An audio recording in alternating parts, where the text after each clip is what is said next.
आपण या परमार्थ मार्गामध्ये प्रवृत्त झालेलो आहोत, परमार्थासाठी आपण निघालेलो आहोत, परमार्थाचे आपण पंथस्थ आहोत।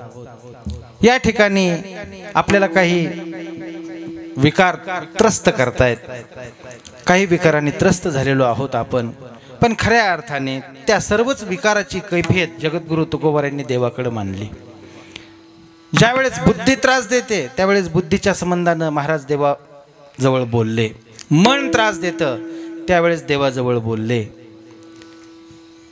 बाकीचे जे म्हणून काही इंद्रिय आहेत त्यांनाही डोळे तुम्ही घ्या रे सुख वगैरे वगैरे देवाच्या संबंधानं त्यांना जोडण्याचं काम केलेलं आहे।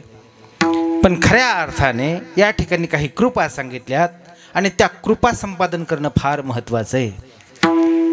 आपली बुद्धी देवाकडे जात नाही, आपलं मन देवाकडे जात नाही, आपलं शरीर देवाच्या ठिकाणी धाव घेत नाही, मग अशा वेळेला प्रार्थना करायची आणि ही प्रार्थना देवापर्यंत जाण्यासाठी म्हणून काही कष्ट करायचे। नुसती प्रार्थना करून उपयोग नाही, त्याच्यासाठी कष्ट करणं फार महत्त्वाचं आहे। आणि ज्या वेळेस आपण प्रार्थना करू, त्या परमार्थाच्या संबंधानं काही कष्ट करू, त्यावेळेस मात्र देव नक्कीच आपली सर्व कैफियत ऐकून घेतो। विठाल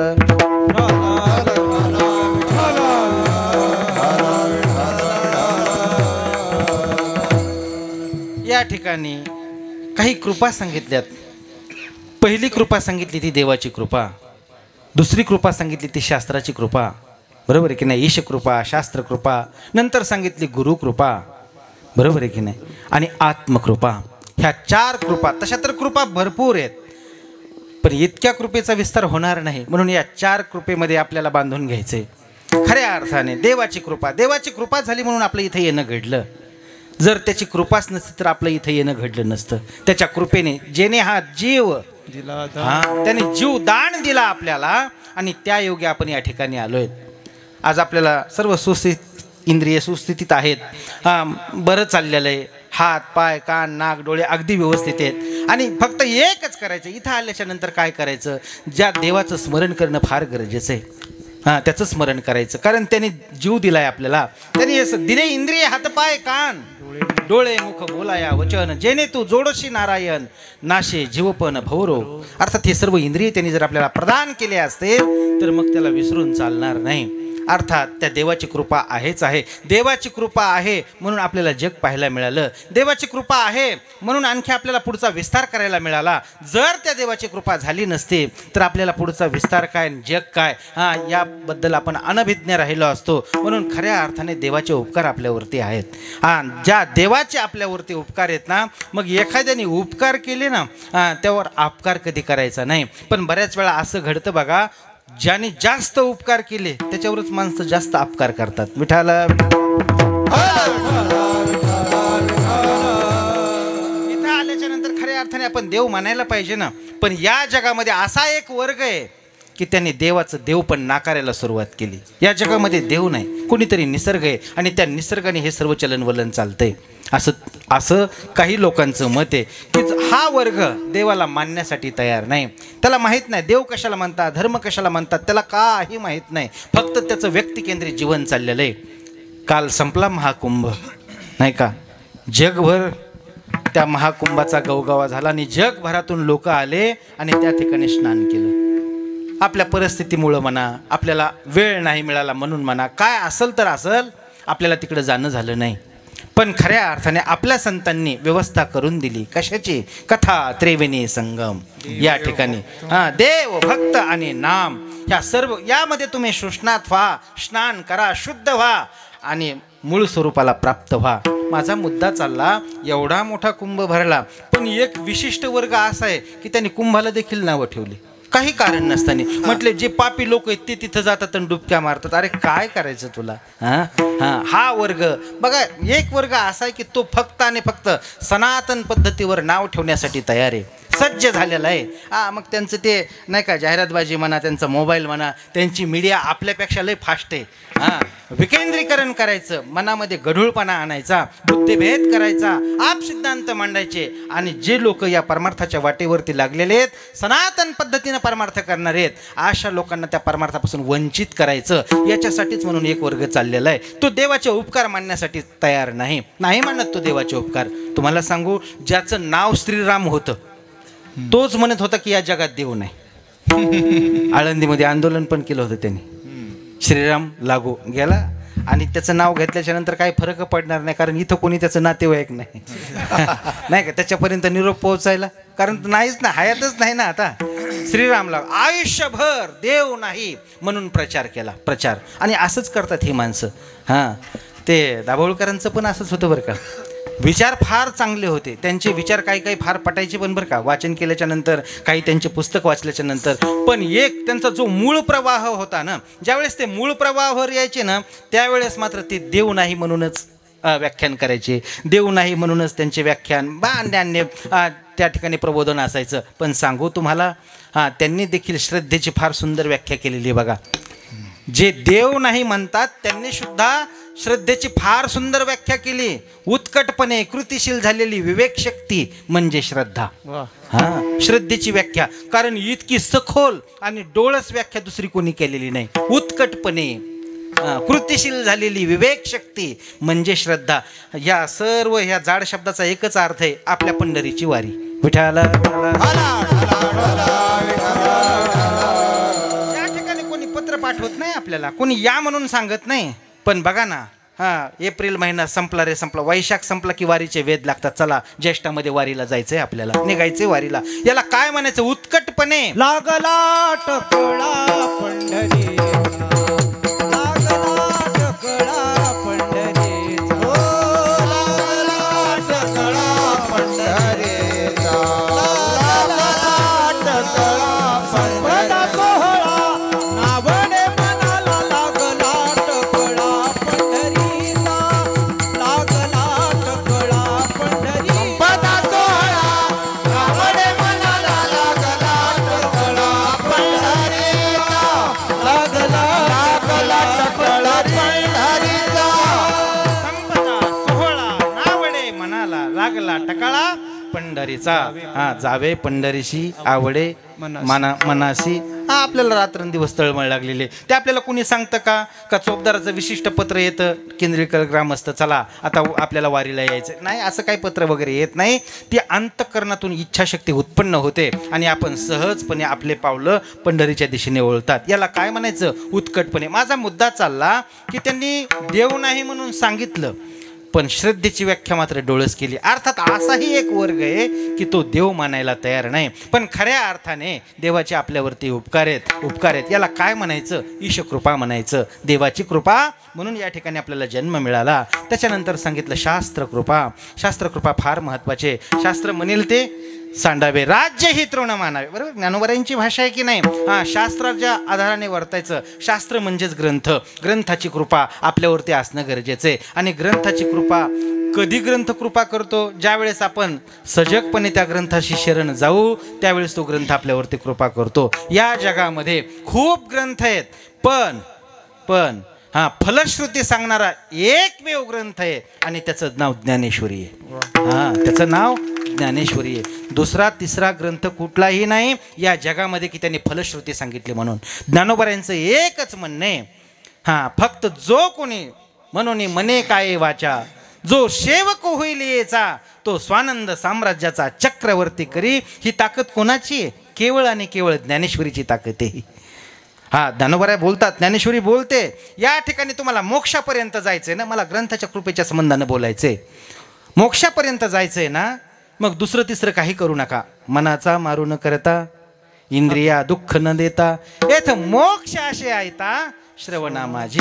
श्रवणाचे मीसे पैसावे येवोनी, साम्राज्य भुवनी सुखी नांदे, साम्राज्य भुवनी. श्रवणाचे मीसे पैसावे येवोनी, साम्राज्य भुवनी सुखी नांदे, साम्राज्य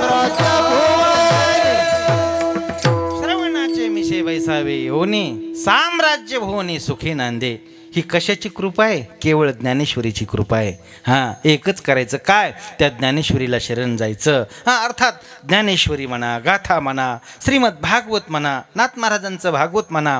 खरं तर ही आपली वारकऱ्याची प्रस्थानत्रयी आहे, बरोबर आहे की नाही? या ग्रंथाला शरण जाणं गरजेचं आहे. अर्थात ज्यावेळेस आपण या ग्रंथाची शरणागती करू त्यावेळेस हे सर्व ग्रंथ आपल्यावरती कृपा करणार आहेत. काय करतात? हे कृपा करतात म्हणजे नेमकं काय करतात? आपल्यातलं जडत्व घालवतात. हां, दिव्यत्वाची जाणीव करून देतात. आत्मप्रकाशाच्या मंदिरात थेट आपल्याला घेऊन जातात. आणखी काय करतात? काय करतात? ग्रंथ आपल्याला सजग करतात, डोळस करतात. अहो, परमार्थाच्या वाटेला निघालोय ना, मग श्रद्धा कुठेही ठेवायची नाही. हां, आपल्याला हे ग्रंथ सजग करतात. ज्या वेळेस आपण परमार्थाची वाट धरतो, आपला एक क्षणही वाया जाता कामा नये. गुरु कसा करायचा, गुरु कसा असावा, हे कोणी सांगितलं आपल्याला? हे शास्त्राने सांगितलं. हे कोणी सांगितलं आपल्याला? हे ज्ञानेश्वरीनं सांगितलं. आणि म्हणून ज्ञानेश्वरीची कास धरणं. काय शिकवत नाही आपल्याला ज्ञानेश्वरी? काय शिकवत नाही सांगा? उठायचं कसं, बसायचं कसं, बोलायचं कसं, काय श्रवण करायचं, बरं खायचं किती, हां कधी खायचं, काय खायचं, हां बोलण्याच्या संबंधानं आपलं बोलणं दुसऱ्याच्या जिव्हारी लागलं नाही पाहिजे, कोणाची भोई उंचवली नाही पाहिजे, नाही का? आटू वेगू विंदाणू असं कधीच बोलणं नसलं पाहिजे. मग बोलणं कसं असलं पाहिजे? साच मवाळ मिथुले आणि रसाळ शब्द जैसे कल्लोळ अमृताचे. कोण शिकवतंय आपल्याला? हे ज्ञानेश्वरी शिकवते. हां, ज्ञानेश्वरी अर्थात ही ग्रंथाची कृपा. आणि ज्या वेळेस आपण सहजपणे ज्ञानेश्वरीला शरण जातो ना, त्यावेळेस आपल्या मोक्षाची काळजी ज्ञानेश्वरी वाहते. हां, वास्तविक पाहता मोक्षाचा प्रवास करणं फार कठीण आहे. थोडं जड होईल पण बोलतो. मोक्षाचा प्रवास करणं फार कठीण आहे. कुठून सुरुवात होती त्याची? विवेकापासून सुरुवात होती. विवेक, वैराग्य, समाधी, षट संपत्ती, मुमुक्षुता, श्रवण, मनन, निधिध्यासन, तत्वम पदार्थ शोधन, आणि मग कुठं सांगितलंय ब्रह्मज्ञान. इतका कठीण दिव्य प्रवास करायचा आणि मग त्या मोक्षाचा आपल्याला मोक्षाचा ठेवा मिळणार. पण सांगू, एवढं काही करण्याची गरज नाही. ज्ञानोबराय बोलतात, मोक्ष दुराध्य किरा आहे, आराधी तुझे पाय, धाडील तीथ जाय पायिकू जैसा. जिथं जा म्हणेल ज्ञानेश्वरी तिथं तो मोक्ष जाण्याची तयारी दर्शवतो. याला काय म्हणायचं? याला म्हणायचं ग्रंथकृपा. विठ्ठल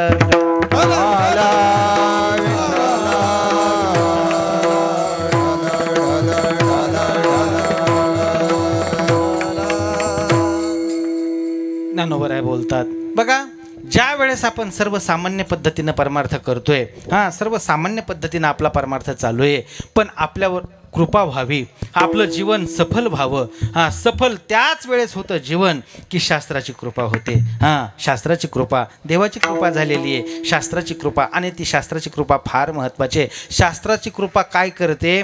जीवत्वाचा प्रवास थेट देवत्वापर्यंत नेऊन पोहोचवते. शास्त्र काय करतं? आपल्याला डोळस करतं की नाही? हां, आपण मूढ आहोत, आपण जड आहोत, आपण अज्ञानी आहोत. हां, अज्ञानी आहोत. बघा, जनाबाई महाराजांचा तो अभंग आहे ज्ञानेश्वरीच्या संबंधानं. जर आपण ज्ञानेश्वरीचं वाचन केलं तर काय होतं? ज्ञान होय मुढा अति मूर्ख त्या वाचिल जो कोणी, जनी त्याशी लोटांगणी. हां, मुळातला मूळ असला, पाप्यातला पापी असला तरी त्या उद्धार करण्याची क्षमता ज्ञानेश्वरीमध्ये आहे, अन्य ग्रंथामध्ये आहे. म्हणून शास्त्रकृपा फार महत्त्वाची आहे. चला याचा विस्तार करणं बास. हां, सर्वात महत्त्वाची आणखी गोष्ट सांगितली ती गुरुकृपा. गुरुकृपा, गुरुकृपेशिवाय आपल्याला पाऊलही टाकता येणार नाही. पण गुरु कसा असावा त्या संबंधानं शास्त्रानेच खुलासा केलेला आहे. गुरु कसा पाहिजे? हां, श्रोत्रिय, ब्रह्मनिष्ठ, कृपाळू, उदार, की जेणेकरून शिष्याचं हित त्यांनी जाणलं पाहिजे. रात्रंदिवस शिष्याच्या हिताच्या संबंधानं जो विचार करतो त्याला गुरु म्हणायचं. विठ्ठल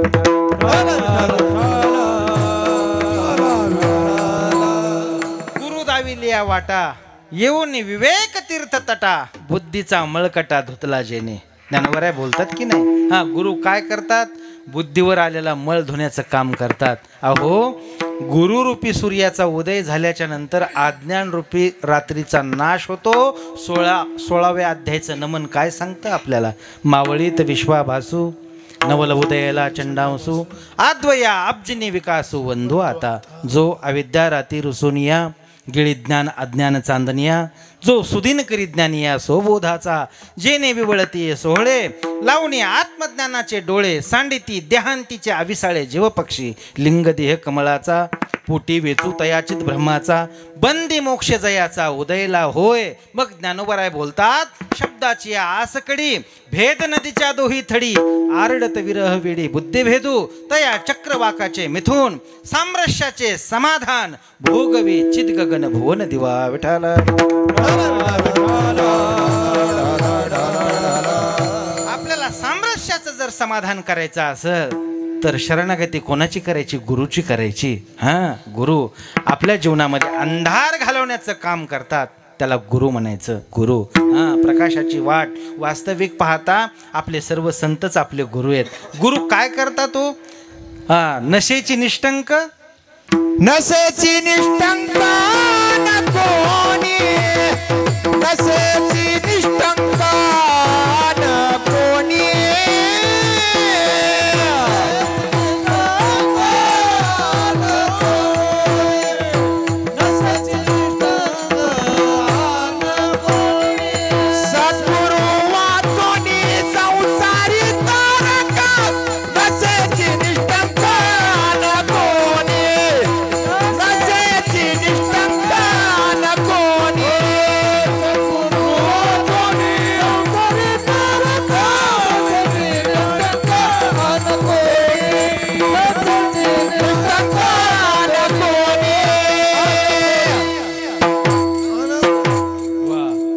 सद्गुरु वाचोनी संसारी तारक, नशेची निष्ठंक आन कोणी. दुसरं कोणी नाही. संसारातून तारणारे कोण आहेत? या भवसागरातून तारणारा देव आहे आणि संसार रूपी सागरातून तारणारा गुरु आहे. मग गुरुकृपा फार महत्वाची सांगितली. गुरुकृपा, गुरुकृपा. फक्त एक गोष्ट आहे, आपल्याला गुरु कळाले पाहिजेत. नाहीतर इथंच अडचण होती आपली, इथंच अडचण होती. आणि भला वेळ वाया गेल्याच्या नंतर कळतं, अरे गड्या जे झालं ते चुकीचंच झालं, वेळ वाया गेला आपला. आपले गुरुजी आर्थिक शोषण करतायत, आपलं वेळेचं शोषण करतायत, नाही का? बाकी मग चाललेलंच हे. पण सांगू तुम्हाला, आर्थिक शोषणही होऊ नये त्याला गुरु म्हणण्याचं नाही. ते बघा, मी एकाच नाही का लहानपणापासूनच एक वाक्य ऐकतो, बाई म्या गुरु ₹1.25 दिला आणि बाई म्या गुरु केला. ह्या गुरुच्या नादी कधीच लागू नका बरं. ह्या गुरुच्या ज्या वेळेस जो आत्मबोध जागृत करतोय देवाचा आणि आपलं अनुसंधान घालून देतोय, खऱ्या अर्थाने त्याला गुरु म्हणायचं. वेळेचा दुरुपयोग झाला नाही पाहिजे, सदुपयोग झाला पाहिजे. अहो, गुरुला पाहिल्याबरोबर प्रसन्न वाटलं पाहिजे. माझे गुरुजी येत आहेत, आज माझे गुरुजी आलेत. माझे गुरुजी आत्मबोध करणार आहेत. अहो, मला या संसाराच्या जंगलातून बाहेर काढणार आहेत. विषयाची दाट झाडी, माझी काम क्रोधाची साकडी, चुकावून आला पाडी सद्वासनेच्या. मग ज्ञानोबराय बोलतात, मग साधू संगे सुभटा. नंतर पण या विषयाच्या जंगलामधून बाहेर काढणारे कोण आहेत? ते सद्गुरू आहेत. त्या सद्गुरूच्या संबंधानं मनामध्ये अखंड प्रेम उमचळून आलं पाहिजे, उफाळून आलं पाहिजे की गुरुजी येत आहेत, आमचे गुरुजीचे पाऊलं आमच्या घराला लागतायत. अहो, काय अनंत जन्माचं भाग्य आहे की जेणेकरून आम्हाला अशी गुरुजी मिळाले. असं त्यांचं इतकं मोठेपण असलं पाहिजे, इतकं मोठेपण. शिष्याच्या उत्कर्षाच्या संबंधानं, शिष्याच्या उत्कर्षाच्या संबंधानं म्हणजे बघा, आम्ही परवा ते शेलूला गेलो होतो, त्यांच्याकडे चहा पाणी वगैरे झालं आणि त्यांनी सांगितलं, हे म्हटले दारात जिशिप्या ज्या उभ्या आहेत, आमचा जो उत्कर्ष आहे, ढंपर आहे, हे केवळ म्हटलं आमच्या गुरुजीची कृपा आहे. अरे रे म्हटलं, कठीणच आहे. म्हटलं असे गुरुजी नको, याचा चहा प्याला आता पुन्हा चहा पण नको म्हटलं याचा, नाही का? तुम्हाला सांगू का, भौतिक उत्कर्ष गुरु साधून देत नाही, तो आंतरिक उत्कर्ष साधला पाहिजे. आंतरिक उत्कर्ष साधला पाहिजे.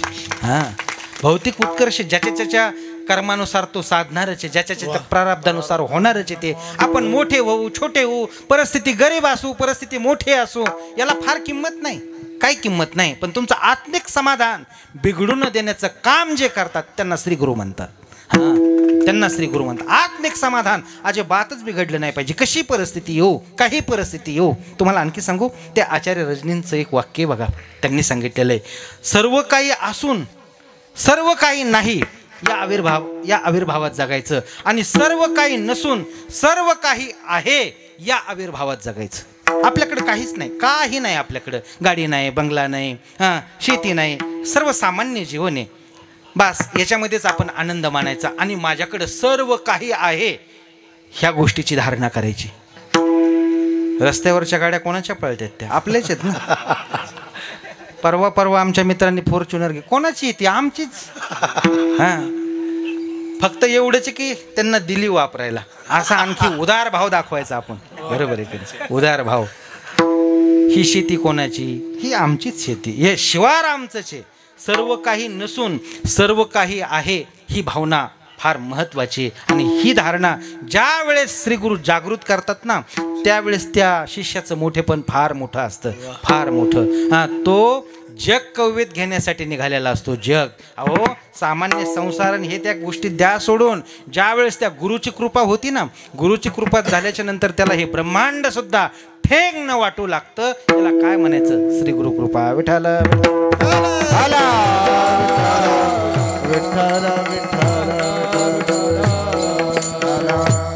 गुरु कृपा, देव कृपा, ईश कृपा, शास्त्र कृपा, गुरु कृपा आणि आता महत्त्वाची आपल्या अभंगाच्या दृष्टीने आत्मकृपा.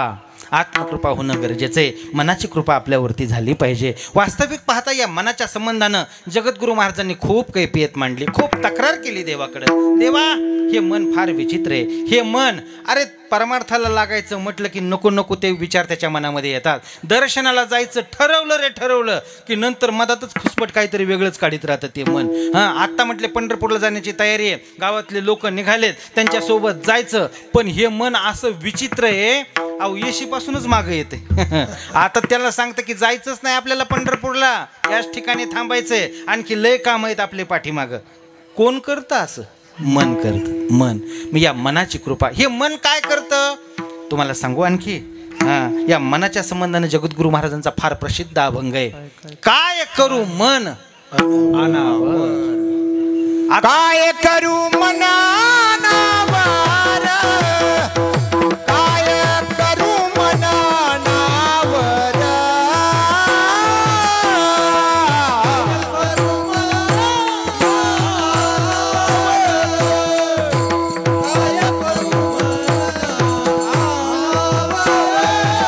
माझे मजा कळो येत्यावरून, काय करू मन अनावर, काय करू मन अनावर, माझे येत्यावरून, काय करू मन अनावर, करू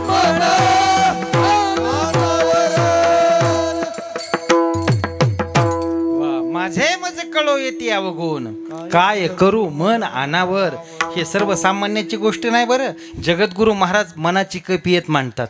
मनाच्या संबंधानं देवाकडे तक्रार करतात की हे मन असं आहे. काय करू मन अनावर, माझे मज कळो येते अवगुण. माझे मला अवगुण कळू येतात. आणि हे सर्व अवगुण करायला लावणारं कोण आहे? ते मन आहे. मन. मन अहो निर्णय सुद्धा होऊ देत नाही. हे करू का ते करू, ते करू का ते करू, हे सर्व मनाचे द्वंद्व चाललेले असतात. आणि बघा ना, माणसांची बरीच कामं जे रखडतात ना, त्या मनाच्या द्वंद्वामुळेच रखडतात. करू का नको करू, करू का नको, हे करू का ते. बरं एवढ्यावर थांबत नाही. लोक काय म्हणतील, पुन्हा मन मधातच भीती घालून देतं. क्या कहेंगे लोग, सबसे बड़ा रोग क्या कहेंगे लोग. परत ते मन अशा पद्धतीनं त्रास द्यायला सुरुवात करतं. जनावर घालण्याचा प्रयत्न करतं, पण वास्तविक पाहता हे मनच त्रास देतं. मन कसं आहे म्हटले? सैराट आहे म्हटले. गती अधोगती मनाची युक्ती. मन लावाए कांती साधू संगे, मन लावाए कांती साधू संगे, मन लावाए कांती साधू संगे, गती अधोगती मनाची युक्ती, मन लावाए कांती साधू संगे, मन लावाए कांती साधू संगे.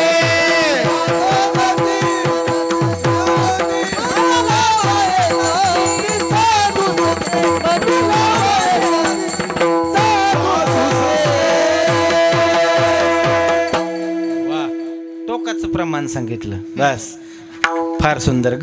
गती अधोगती. हा, गती कोणामुळे? मनामुळं. अधोगती कोणामुळे? मनामुळं. गती अधोगती मनाची युक्ती. मग ते मन कुठं लावायचं? मन लावा एकांती साधू संगी. आपल्या मनाला स्वैर झालेल्या सैराट मनाला आवर घालण्याचं काम कोण करतात? साधू करतात. हा, साधू करतात. तुम्हाला सांगू मन कसं वळवायचं, हा, मनोनिग्रह कसा करायचा या संबंधानं किती बोलल्या गेलं. गीता तेच बोलते, श्रीमद भागवत तेच बोलतं, ज्ञानेश्वरी तेच बोलते. मनाचा निग्रह फार महत्त्वाचा आहे. आणि जोपर्यंत मनाचा निग्रह होत नाही ना, तोपर्यंत मात्र आपल्या परमार्थाचं द्वंद्व आहे, आपल्या जीवनाचं द्वंद्व आहे. आपण जे म्हणून कार्य करू त्याचं द्वंद्व आहेच आहे. मन साध मनाच्या मार्गाने गेलं तर त्याच ठिकाणी मुकावं लागतं. मनोमार्गी गेला तो तेथेची मुक्काला हरिपाठी स्थिरावला तोची धन्य.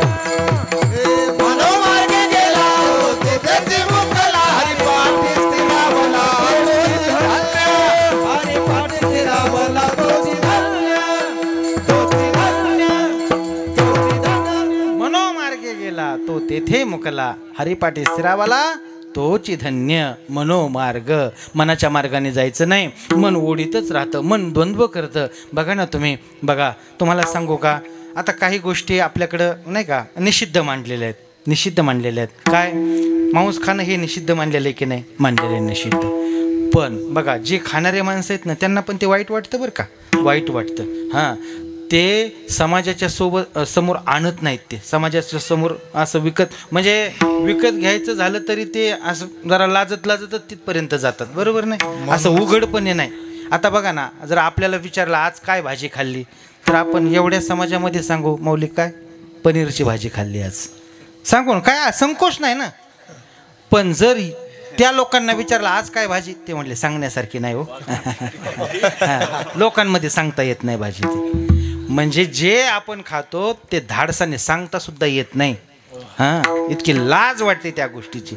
एवढं कशाला एखाद्या चौकातून त्याची वस्तू जर नाही का घ्यायचं म्हटलं, ते दिसू देऊ नाही म्हणून कुठली पन्नी येते, काळी पन्नी, त्याच्यात काय आणलं ते कळतच नाही. पण आता त्या काळ्या पिशवीचे संकेत लोकांना माहिती आहेत. काळं घेऊन चालले म्हणजे त्याच्यात ते आहेच. बरोबर आहे की नाही? आहेच. इतक्या धाडसाने माणसं आणतात ते, पण फार घाबरलेले असतात. हां, लाज वाटते त्यांना की नको, हे द्वंद्व तयार होतं, घेऊ की नको. बरं, इकडं तिकडं बघून ते घेण्याचं काम करतात. हां, आपण जशी भाजी घेतो किंवा फळं घेतो, निर्भीडपणे घेतो की नाही, भीती वाटण्याचं आणि लाजण्याचं काही कारण नाही. पण ज्यावेळेस ते लोक जे ते घेण्यासाठी थांबलेले असतात त्यावेळेस इकडं तिकडं बघतात ते. याचा अर्थ की त्यांना मन सहाय्य करत नाही. हां, मन कुमकुवत झालेलं असतं. हा, मनाचं द्वंद्व झालेलं असतं. करू का नको करू, घेऊ का नको घेऊ.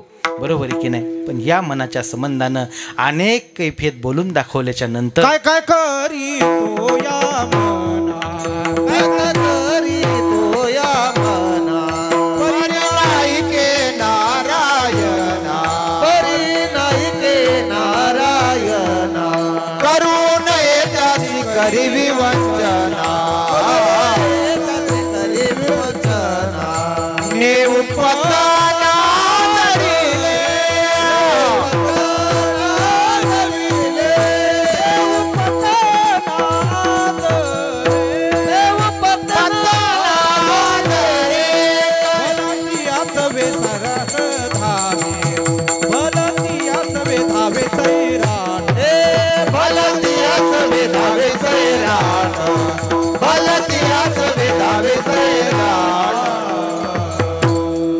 काय काय करीतो या मना, करू नये त्याची करी विवंचना. हा, पतना आदरे आदरे, भलत्या सवे धावे सैराट. हा, सैराट काय अलीकडचा शब्द नाही बरं. सैराट लय जुना शब्द आहे, पण आत्ता आपल्याला नाही का सैराट आत्ता माहीत झालं. सैराट म्हणजे धावणं, मोकार नाही का, हां, पळत राहणारं सैराट. अर्थात त्या मनाची कैफियत, मनाच्या संबंधानं तक्रार खूप बोलल्या गेले महाराज, खूप बोलले महाराज. महाराजच काय आपले चंचलाच्या पाळा, चंचलाच्या पाळा, चंचलाच्या पाळा,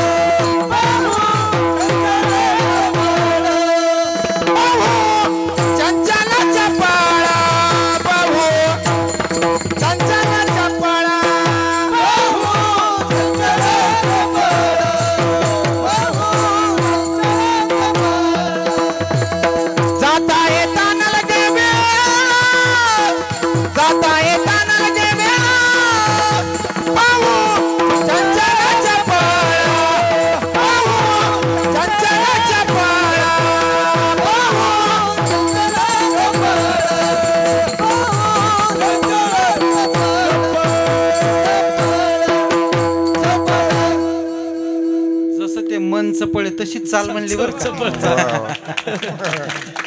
बहु चंचल चपळ जाता येता न लगे वेळ. आता इथं तर मग नाही का, आता कीर्तनात आपण सर्वच बसलेलो आहेत बरं का. हां, पण एक काही स्मरण झालं, घराचं स्मरण झालं की मन कुठं गेलं, घरी गेलं. मन कुठं आळंदीला, मन कुठं कुठं मठात. हा, मन अहो प्रयागराजला जाऊन आला आताच डुबकी घेऊन. मन बहुत चंचल चपल हा, वेळ लागत नाही त्याला, कल्पना करण्याचा अवकाश की मन तिथून जाऊन येतं. इतकं मन चंचल आहे. पण महाराज म्हणतायत एवढं मन चंचल असून सुद्धा आता मात्र ते स्थिर झालं आणि ज्या पंथाने ते जायला पाहिजे होतं त्याच पंथाने निघालं. अभंगाचं पहिलं बरवे केले माझे बरवे केले माझ्या माने